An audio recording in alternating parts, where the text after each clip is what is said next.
নমস্কার। আশা করি আপনাদের প্রত্যেকের WBPSC ক্লার্কশিপের যে ডেসক্রিপটিভ প্রিপারেশন খুব ভালো করে চলছে। আর কয়েকদিন পরেই পরীক্ষা এবং আপনাদের প্রস্তুতি পর্বকে আরও এনহ্যান্স করার জন্য আমরা রেগুলার বেসিকে যে মক টেস্ট সিরিজ আয়োজন করছি আমাদের এই চ্যানেলে।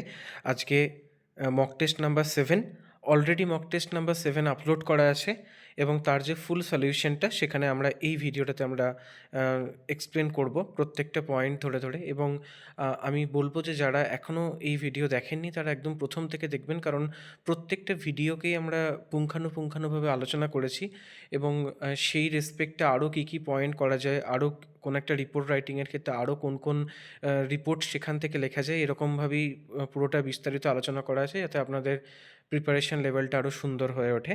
তো একদম প্রথমেই আমরা চলে যাচ্ছি ইংলিশ রিপোর্ট। সেখানে রিপোর্টে কী ছিল না, একটা ডে লাইট রবারি অর্থাৎ দিনে দুপুরে একটা ডাকাতির ঘটনা, কোথায় না একটা ন্যাশনালাইজড ব্যাংকে। ঠিক আছে, সেখানে 3জন মানে মুখোশ পরে অপরাধী এসেছিল, আর্মড উইথ হ্যান্ডগান। তারা তাদের হাতে ছিল বন্দুক, ঠিক আছে, এবং লুটেড 20 লাখ, তারা 20 লাখ টাকার মতো লুট করেছিল।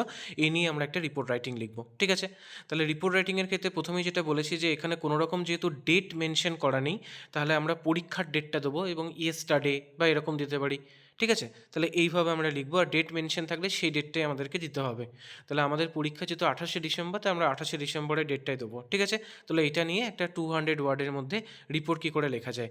প্রথমে আমাদের যে পার্টটা থাকে সেটা হচ্ছে টাইটেল। আমরা টাইটেলটাকে একটুখানি সুন্দরভাবে দেবো। তাহলে 2-3 রকম টাইটেল আমরা প্রত্যেকটা রিপোর্ট রাইটিংয়ের ক্ষেত্রে দিই। তাহলে প্রথম হচ্ছে কি না, day light bank robbery in city. ঠিক আছে, বা আরেকটা এখানে একটা স্পেস হতো, এটা একটু দেখে নেবেন। আর এটা হচ্ছে daylight robbery at nationalised bank. ঠিক আছে, daylight bank robbery in city, এরকম যে কোনো একটা আপনারা টাইটেল সেখানে দিতে পারেন। ঠিক আছে, তাহলে এরপর আমরা রাইটিংটা শুরু করব। বাই স্টাফ রিপোর্টার আমরা লিখে দিলাম এবিসি সিটি, যেহেতু সিটি মানে আমাদের কিছু বলে যায়নি এবং 28শে ডিসেম্বর থেকে আমরা শুরু করছি। তাহলে a shocking daylight robbery took place yesterday at a branch of a nationalised bank in the heart of ABC city.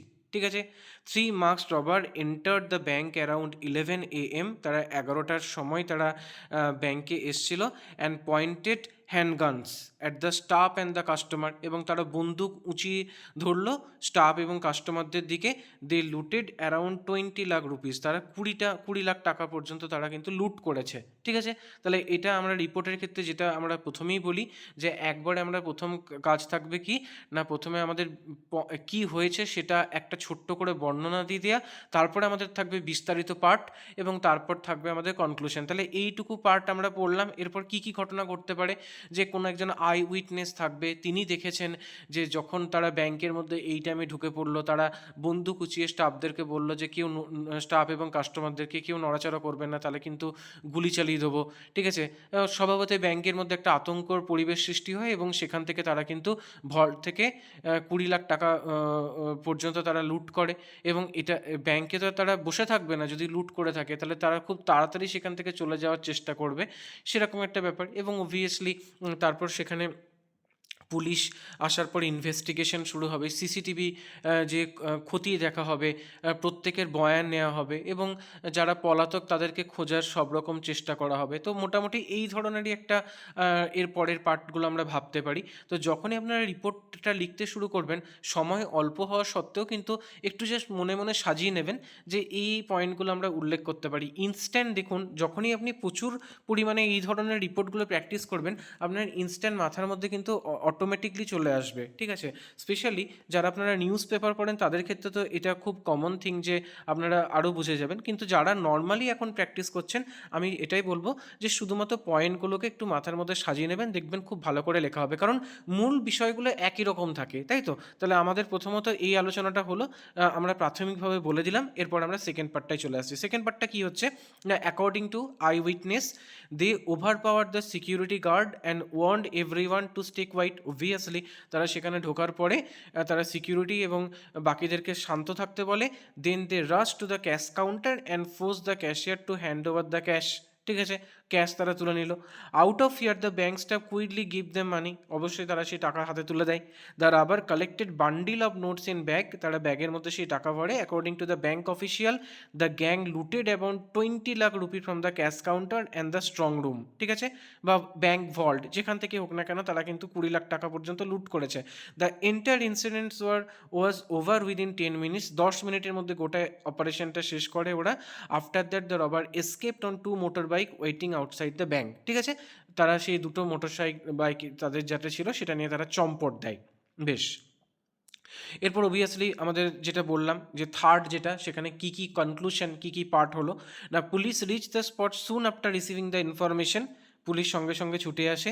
They examine the CCTV footage, CCTV footage দেখার পরে এবং recorded the statement of the witness, যারা সেখানে উপস্থিত ছিল তাদের statement নিয়েছে। A case has been started and a special team has begun investigation, ঠিক আছে।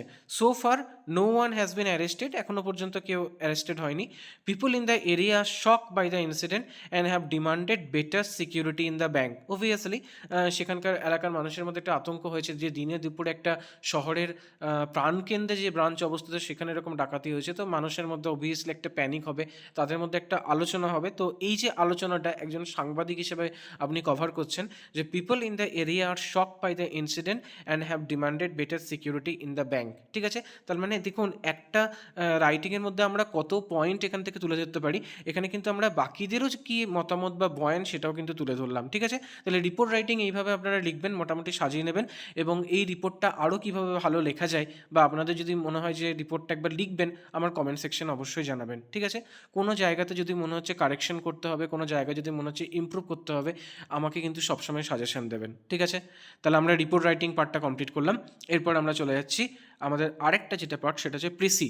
প্রিসিটা কি বলছে আমরা একদম বাংলাতে ভালো করে প্রিসিটাকে বোঝার চেষ্টা করি এবং তারপর আমরা এর উত্তরটা দেখব।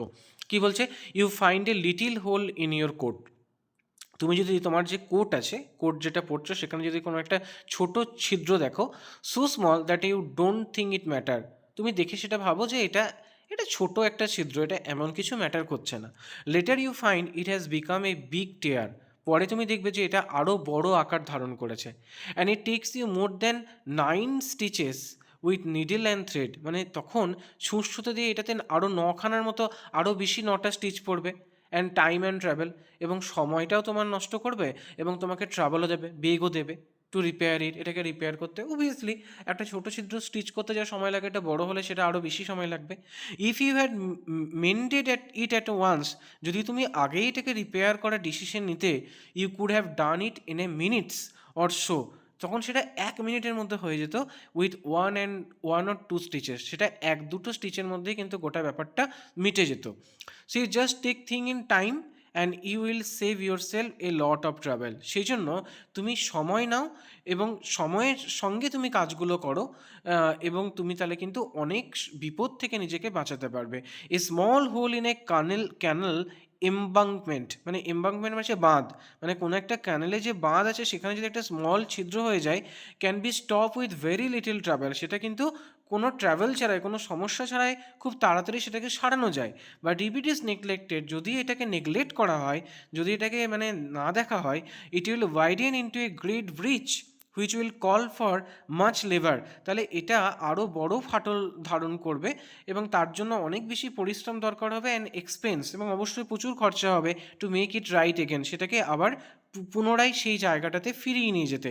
As the old saying teaches, একটা পুরনো কাহাবত যেটা বলে না, মানে পুরনো কথা আছে বা শিক্ষণীয় একটা কথা আছে পুরনো, a kingdom may be lost by neglecting, মানে একটা রাজ্য পর্যন্ত হারাতে পারে নেগলেক্টিং, সেটাকে নেগলেক্ট করার জন্য, সেটাকে পাত্তা না দেওয়ার জন্য, to replace a nail in time in a horse shoe, তাই তো, যে একটা ঘোড়ার যে পায়ের যে নাল সেইটাকে মানে পরিবর্তন না করার জন্য কিন্তু একটা রাজ্য পর্যন্ত লস হয়ে যেতে পারে।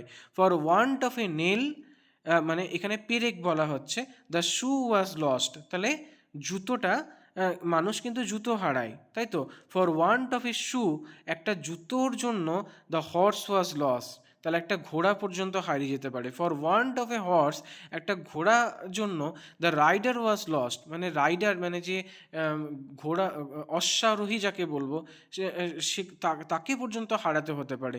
For want of a rider, একজন অশ্বারোহী যদি না থাকে, দ্য ব্যাটেল ওয়াজ লস্ট, তাহলে যুদ্ধে পর্যন্ত হারতে হতে পারে।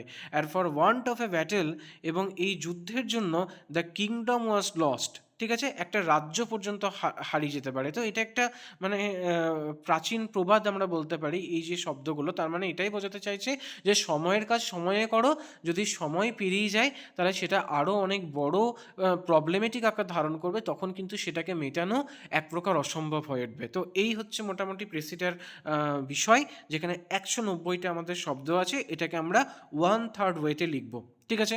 তাহলে মানেটা বোঝা গেল। আমরা এবার অ্যান্সারটা দেখি। তাহলে প্রেসিতে আমার কোথায় থাকছে, প্রথমে একটা টাইটেল থাকছে, কি টাইটেলটা, না ইম্পর্টেন্স অফ টাইমলি অ্যাকশন, তাই তো, সময়ের সঙ্গে টাইমলি যে অ্যাকশন, সময়ের সাথে সাথে যে অ্যাকশনটা, সেটা নেওয়ার যে গুরুত্ব। বেশ, তাহলে কি বলছে, small problem should be solve immediately, মানে ছোট প্রবলেম ইমিডিয়েটলি সেটা আমরা সলভ করতে পারি। A little hole or damage if ignored, একটা ছোট গর্ত হয়ে যাওয়া বা ছিদ্র হয়ে যাওয়া বা ড্যামেজ হয়ে যাওয়া, কোনো কিছু নষ্ট হয়ে যাওয়া, ইফ ইগনোরড, সেটা যদি ইগনোর করি, become big and cause more travel, সেটা কিন্তু আরও অনেক বেশি টাইম সমস্যা দেয়, টাইম এবং এক্সপেন্সেস, সেটা সময় সাপেক্ষ এবং খরচাবহুল। The passage explain this idea with example of a torn coat, a canal embankment and an old proverb about a horse shoe. তার মানে এই যে প্যাসেজটা, সেটাতে এই আইডিয়াটাই দেওয়া হয়েছে বিভিন্ন রকম এক্সাম্পলে, যেমন একটা কোটের ছিদ্র নিয়ে, মানে একটা ছিন্ন কোটকে দিয়ে, একটা ক্যানালের মধ্যে যে ফাটল হয়েছে, এবং একটা ওল্ড প্রভাব, একটা প্রাচীন প্রবাদ, যেটা হর্সের যে পায়ের যে নাল, সেটা নিয়ে। Neglecting small duty can finally lead to great loss, তাই তো, যে একটা ছোট কাজকে যদি আমরা, বা ছোট কর্তব্যকে যদি আমরা অবহেলা করি, তাহলে সেটা কিন্তু আমাদেরকে একটা বড় লসের দিকে নিয়ে যায়, বড় ক্ষতির দিকে নিয়ে যায়। Therefore timely action save efforts, সেই জন্য টাইমলি অ্যাকশন, সময়ের সঙ্গে সঙ্গে যে কাজ, সেটা করলে আমাদের যেটা মানে এফোর্টস, অর্থাৎ যেটা আমাদের পরিশ্রম, কায়িক পরিশ্রম, সেটাকে যেমন বাঁচায়, and prevent the serious damage, এবং একটা অত্যন্ত ক্ষতির হাত থেকেও কিন্তু আমাদেরকে রক্ষা করে, ঠিক আছে। তাহলে এই হচ্ছে আমাদের প্যাসেজ, এবং দেখুন এটা মোটামুটি আমরা 63 ওয়ার্ডের মধ্যে লিখেছি, তাহলে অলমোস্ট আমরা 1/3 মধ্যে লিখেছি, এবং সেখানে আমরা কিন্তু একটা টাইটেলও দিয়েছি। একদম সহজ ভাষায় আমরা লেখার চেষ্টা করবো। এর আগেও আমি যখন প্রেসি বলেছিলাম যে আমাদের এত অলংকার দেওয়ার দরকার নেই, লেখক যেভাবে লিখেছেন আমরা জাস্ট পড়ে নেবো, আমরা নিজেদের যে ভাষা, ছোট্ট ছোট্ট সেন্টেন্সে ছোট্ট ছোট্ট যে শব্দগুলো আমাদের পরিচিত, সেভাবেই আমরা জিনিসটাকে সাজাবো, অ্যারেঞ্জ করব, ঠিক আছে। তাহলে এটা গেল আমাদের প্রেসির পরে আমরা ট্রান্সলেশনে চলে যাচ্ছি। এই ট্রান্সলেশনটাও কিন্তু পিকে দে সরকার থেকে নেওয়া। আপনারা অনেকেই আমাকে বলেছেন যে স্যার পিকে দে সরকারের ট্রান্সলেশনগুলো করিয়ে দিতে, তাহলে মকটা করতে করতেই পিকে দে সরকারের ট্রান্সলেশনগুলো প্র্যাকটিস হয়ে যাচ্ছে। তবে এটাও আপনারা আমাকে আবার বলেছেন যে শুধু পিকে দে সরকার নয়, অন্যান্য জায়গাগুলো থেকেও এই ট্রান্সলেশন তুলে দিতে। তো চেষ্টা করবো আমি যে পরের যে সেটটা থাকবে সেখানে ট্রান্সলেশনটা একটু অন্যরকম দেওয়ার জন্য, কারণ আগেরবারে প্রফেসর শঙ্কু থেকে একটা ট্রান্সলেশন এসেছিল প্রবাবলি, ওই গিরিডি এরকম একটা দিয়েছিল, তো ওই জাতীয় ট্রান্সলেশন দেবো, একটু অন্যরকম ইচ্ছা রয়েছে। তো আপাতত এটা পিকে দে সরকারের যে ট্রান্সলেশনগুলো আমার মনে হয়েছে ইম্পর্টেন্ট, পরীক্ষা রিলেটেড, আমি সেগুলোই কিন্তু এই সামনের কয়েকটা ট্রান্সলেশন আলোচনা করেছি। যাই হোক, ট্রান্সলেশন যেভাবে আমরা করি, আমরা পার্ট করে ট্রান্সলেশনগুলো আমরা দেখব। বেশ, প্রথম পার্ট কি বলছে, রবির গান শুনে মহিষী বলতেন, রবি আমাদের বাংলাদেশের বুলবুল। তাহলে রবির গান শুনে, আফটার হিয়ারিং রবি সংস, তাই তো, রবির গান শুনে মহিষী বলতেন, মহিষী ইউজ টু সে, আমরা বলেছি যে পাস্ট হ্যাবিট যখন আমরা বলবো, তখন মহিষী বলতেন, মহিষী সেটা করতেন, ঠিক আছে, তারা এই সময় মাঠে খেলতো, এই জাতীয় যখনই শব্দ হবে সেখানে আমরা ইউজ টু ব্যবহার করবো। তাহলে Maharshi use to say that Rabi আমাদের বাংলাদেশের বুলবুল, Rabi was the nightingale of Bengal, তাই তো, বুলবুল পাখি। বেশ, একবার কোনো উৎসব উপলক্ষে রবীন্দ্রনাথ অনেকগুলো গান রচনা করেছিলেন। Once on the occasion of a festival, কোনো উৎসব উপলক্ষে রবীন্দ্রনাথ অনেকগুলো গান রচনা করেছিলেন। রবীন্দ্রনাথ কম্পোজড, গান সবসময় কি হবে, রচনা করেছে কম্পোজ, ঠিক আছে, মিউজিক কম্পোজার বলে, তাহলে কম্পোজড মেনি সংস। মহিষীদেব তখন ছিলেন চুঁচুড়ায়, তখন ছিলেন, তাহলে অ্যাট দ্যাট টাইম এখানে মহিষী দেবী হয়ে গেছে, এটা মহিষী দেব হবে, ওয়াজ স্টেইং অ্যাট চুঁচুড়া। কবির ডাক পড়লো সেখানে, দ্য পোয়েট ওয়াজ কল্ড দেয়ার, ঠিক আছে, ডাক পড়ল। আচ্ছা, জ্যোতি দাদাকে হারমোনিয়ামে বসিয়ে কবি নতুন গান সবকটি একে একে গাইছিলেন, ঠিক আছে। তাহলে sitting Jatindranath at the harmonium, তাই তো, হারমোনিয়ামে বসিয়ে, ঠিক আছে, হারমোনিয়ামে বসিয়ে বলতে এখানে কী মানে হারমোনিয়াম প্লেইং করানো হচ্ছে। দ্য পোয়েট হারমোনিয়ামে বসিয়ে, ঠিক আছে, তাহলে sitting Jatindranath at the harmonium, কবি নতুন গান সবকটি একে একে গাইছিলেন। The poet song all the new song one by one. আমরা বলি না যে সে তবলায় বসলো, মানে অ্যাকচুয়ালি সে বাদ্যযন্ত্রটা বাজাতে বসছে। বা এখানে আমরা বলতে এই সেন্টেন্সটাকে আরেকটা ভালো করা যেত, সিটিং যতীন্দ্রনাথ বা এখানে অ্যাট দ্য হারমোনিয়াম, ঠিক আছে, সে প্লেয়িং করছিল, এই জায়গাটা আমরা বলতে পারি। তো যাই হোক, the poet sang all the new song one by one, একে একে গাইছিলেন। গান শেষে মহিষী বললেন, after the songs are over, Maharshi said, দেশের রাজা যদি দেশের ভাষা ও সাহিত্যের আদর বুঝতো বা কদর বুঝতো, if the king of the country could understand the value of country's language, তবে কবিকে তারা পুরস্কার দিত, তবে তবে he would reward the poet. রাজার দিক থেকে যখন সেই সম্ভাবনা নেই, since there is no such possibility from the king, তখন আমাকেই সেই কাজ করতে হবে। I myself must do the work, এই জায়গাটা দেখুন, তখন আমাকেই সেই কাজ করতে হবে, I myself must do the work. এই বলে তিনি 500 টাকার একখানি চেক ছেলের হাতে দিলেন। Saying this he handed over a cheque of 500 rupees to his son. এখানে ছেলের হাতে দিলেন বলতে অলরেডি আমরা বুঝে গেছি যে মহিষী দেবের ছেলে হচ্ছে রবীন্দ্রনাথ, ঠিক আছে। কারণ এই যে ছেলের হাতে দিচ্ছেন, এটা কিন্তু কখনো দিস বয় আমরা বলবো না, কারণ এখানে সরাসরি বলে দিচ্ছে ছেলের হাতে দিচ্ছেন, তাহলে হিজ সন আমরা এখানে মেনশন করব। রাজার দিক থেকে যে পুরস্কার সম্ভাবনা সেদিন ছিল না, the reward that was not possible from the king at that time, সেই পুরস্কার কিন্তু পরে এসেছিল বিদেশের দিক থেকে, later came from foreign country. রাজ পুরস্কারের মূল্য কম নয়, the value of a royal reward is not small, কিন্তু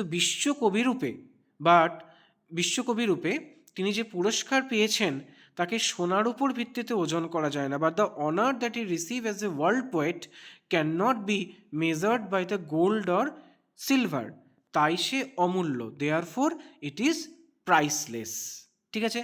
বেশ, এরপর আমরা প্রতিবেদনে চলে যাচ্ছি।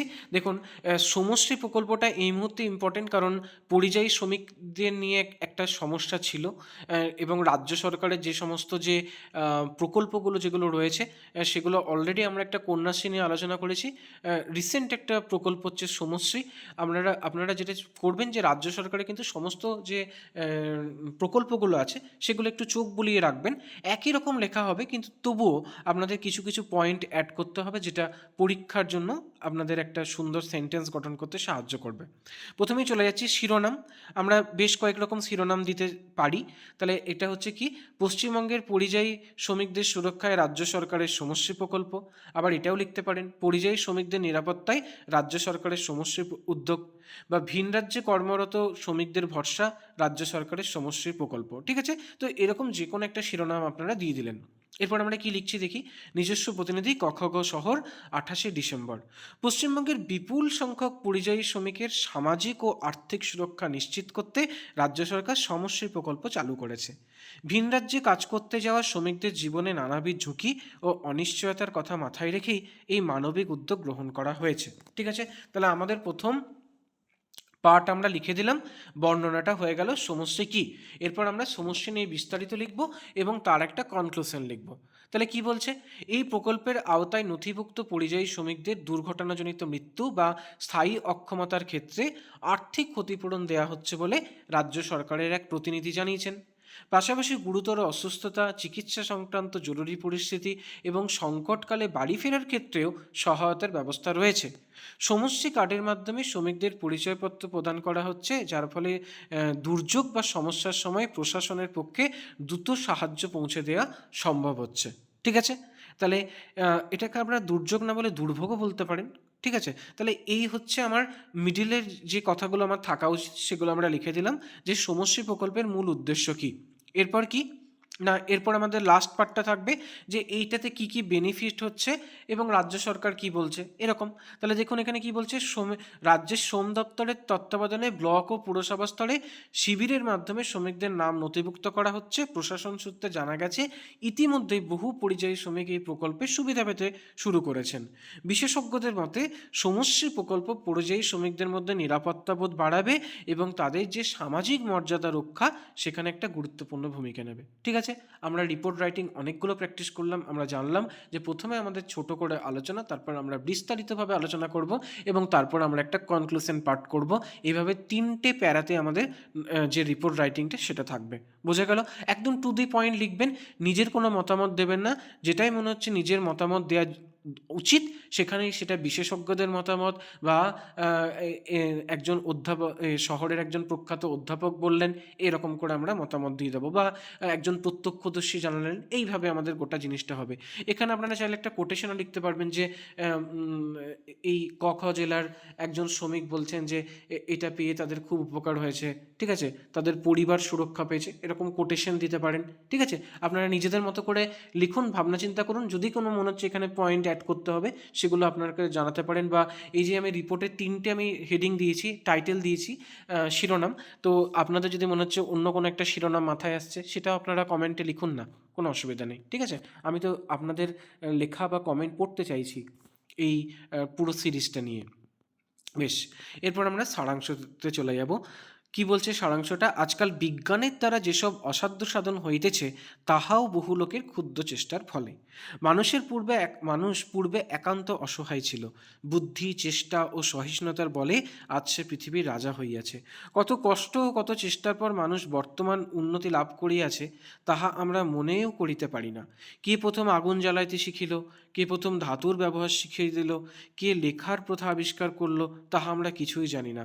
এইমাত্র জানি যে প্রথমে যাহারা নতুন কোনো প্রথা প্রচলন করতে চেষ্টা করিয়াছিলেন তাহারা পদে পদে অনেক বাধা পাইয়াছিলেন। অনেক সময় তাহাদিগকে অনেক নির্যাতনও সহ্য করতে হইয়াছিল। এত কষ্টের পরেও অনেকে তাহাদের চেষ্টা সফল করিয়া যাইতে পারেন নাই। আপাতত মনে হয় তাহাদের চেষ্টা একবারে বৃথা গিয়াছে, কিন্তু কোনো চেষ্টাই একবারে বিফল হয় না। প্রবাল দ্বীপ যেরূপ একটু একটু করিয়া আয়তনে বর্ধিত হয়, জ্ঞানরাজ্য সেরূপ করে তিল তিল করিয়া বাড়িতেছে। তার মানে কি না, বিজ্ঞানের যে এত কিছু অসাধ্য সাধন, মানুষের মানে প্রচণ্ড ক্ষুদ্র ক্ষুদ্র প্রচেষ্টা, মানুষের দীর্ঘদিনের যে পরিশ্রম, তারই আজকে সফল। এবং তার জন্য কত মানুষকে কত নির্যাতন সহ্য করতে হয়েছে, অত্যাচার সহ্য করতে হয়েছে, সুযোগ পায়নি, তারই হয়তো যে কৃতিত্ব সেটা অন্য কারোর কাছে চলে গেছে। কিন্তু এটা কখনোই বলা যায় না যে তাদের চেষ্টা বৃথা গেছে, কারণ বিন্দুতে বিন্দুতে যেমন সিন্ধু, ঠিক তেমনি মানুষের ক্ষুদ্র ক্ষুদ্র প্রচেষ্টার ফলেই আজকে আমাদের মানব সমাজের অগ্রগতি, বিজ্ঞানের অগ্রগতি। তাই তো? তাহলে এই হচ্ছে মোটামুটি আমাদের সারাংশটার বর্ণনা। আমরা সারাংশটা দেখিনি। আমরা প্রথমে কি দিলাম, যে একটা শিরোনাম, মানব সভ্যতার ক্রমবিকাশ অক্লান্ত চেষ্টার ফল। ঠিক আছে, তাহলে কি বলছে? মানুষ একসময় সম্পূর্ণ অসহায় ছিল, কিন্তু বুদ্ধি, চেষ্টা ও সহিষ্ণুতার মাধ্যমে আজ সে পৃথিবীর শ্রেষ্ঠ প্রাণী হয়ে উঠেছে। বিজ্ঞানের অভাবনীয় উন্নতি বহু মানুষের ছোট ছোট ছোট ছোট প্রচেষ্টার ফসল। প্রাচীনকালে যারা নতুন আবিষ্কার বা প্রথা প্রচলনের চেষ্টা করেছেন তাদের অনেক বাধা ও নির্যাতন সহ্য করতে হয়েছে।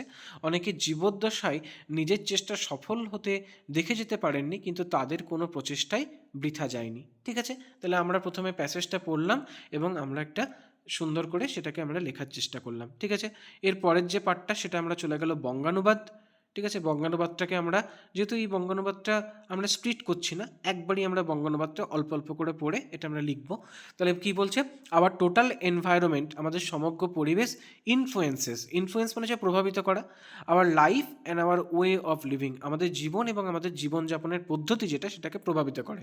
The main element of our human environment, মানুষের পরিবেশের যে প্রধান উপাদান, ঠিক আছে, এলিমেন্ট, আর main animal, plant, soil, air and water, মানুষ, প্রাণী, উদ্ভিদ, মাটি, বায়ু ও জল। There are relationship among this element, এই উপাদানগুলোর মধ্যে পারস্পরিক সম্পর্ক আছে। When the relationship has disturb, যখন তাদের সম্পর্কগুলো ব্যাহত হয়, life become difficult and impossible, জীবন হয়ে ওঠে কঠিন এবং অসম্ভব। By keeping the environment man can ensure healthier and happier life.